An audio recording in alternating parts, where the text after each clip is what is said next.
Você viu os bolsonaristas fizeram uma manifestação em Copacabana nesse último domingo.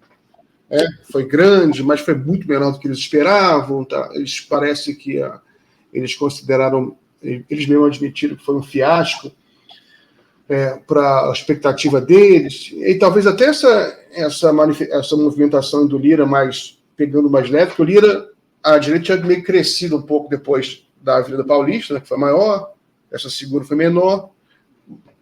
Talvez seja um dos motivos para baixar a bola. Né?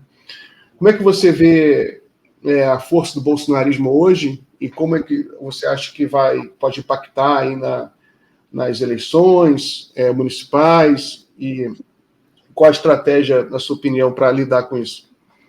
Bom, Miguel, primeiro, assim, que eles têm força, tem. Né? Eles têm um núcleo duro ali, percentual da sociedade brasileira, porque a direita sempre teve peso no Brasil.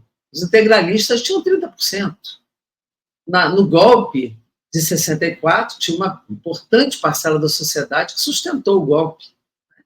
Então, o Brasil sempre teve uma parcela conservadora, de direita, e que, nessas horas, ela aparece. Claro que a característica do bolsonarismo agrega outros fatores, porque eles agregam uma grande disputa política, ideológica, com rede social na mão, com uma comunicação milionária, profissional na mão, absolutamente verticalizada.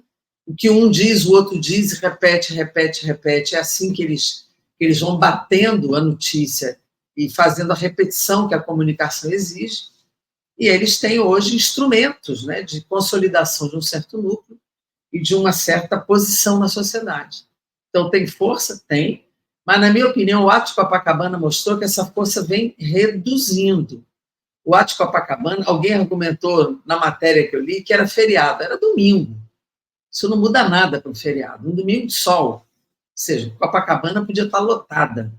Então, eu penso que foi uma expressão... A Paulista já foi uma expressão de que essa força não é tão grande assim, porque a Paulista, com o governador, com todo mundo aqui também, com o governador Cláudio Castro, lá com o Tarcísio, com o prefeito da capital, foi uma manifestação de 100 e poucas mil pessoas. Né?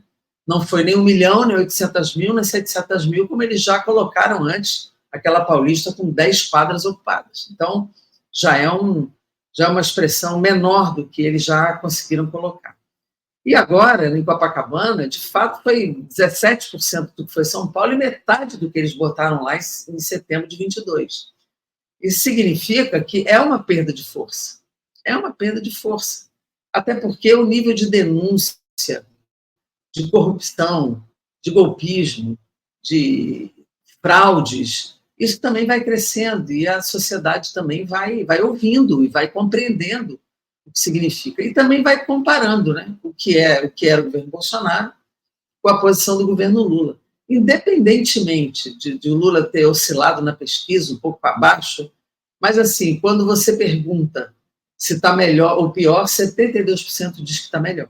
Então, é importante que a gente observe também o aspecto comparativo. Eu acho que a manifestação de domingo não só demonstrou perda de força aqui, mas também o conteúdo dos discursos é muito grave. É um discurso de submissão total. Era deputado falando inglês para agradar e falar com Elon Musk, que agrediu a soberania brasileira, agrediu as instituições brasileiras, né, sustentou a posição de que ele pode dar golpe em qualquer lugar. Ele viu a reação da Austrália, né? O Elon Musk. Depois, eles fazem um discurso de anistia de golpe, anistia de golpista. Ele delega a crítica ao Supremo Tribunal Federal e o ministro Alexandre de Moraes ao Malafaia. Entra o deputado Nicolas e faz um discurso que não foi só a questão da coragem com a testosterona, que ele quis dizer o seguinte: precisa de ditadura, nós não precisamos de instituição, de parlamento. Que a mensagem que eu interpretei do que ele disse foi dizer o seguinte: precisa de alguém com testosterona, ou seja, de um ditador para poder comandar esse país. Né? E o discurso da Michelle, pelo amor de Deus, né? Completamente anti-protagonismo feminino na história, no século XXI, aquele discurso realmente é chocante. Então, eu penso que esse conteúdo também ele tem um apelo para esse núcleo mais duro, mas, no geral, inclusive dos que o apoiaram, dos que o elegeram, os que votaram nele, isso também vai perdendo força. Claro que nas eleições a gente vai ter que observar, porque eleição tem uma regra, né? Ela tem regras próprias.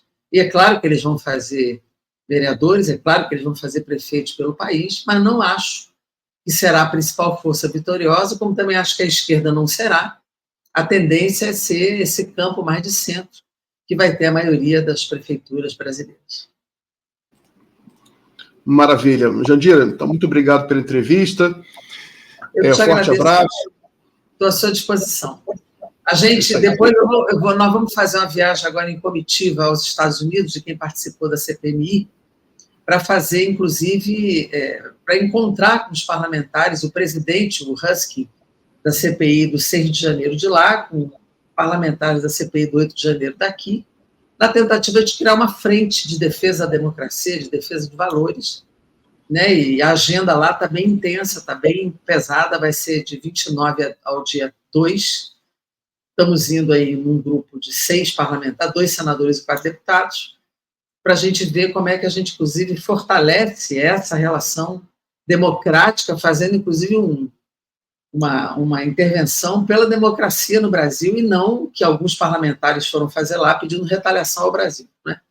Que é um absurdo. Então, essa viagem vai ser essa semana, a gente vai mandando notícia, Miguel, para vocês irem acompanhando, tá bem? Maravilha, maravilha. Boa viagem. Beijo, querido. Beijo. Tudo bom, tchau, tchau.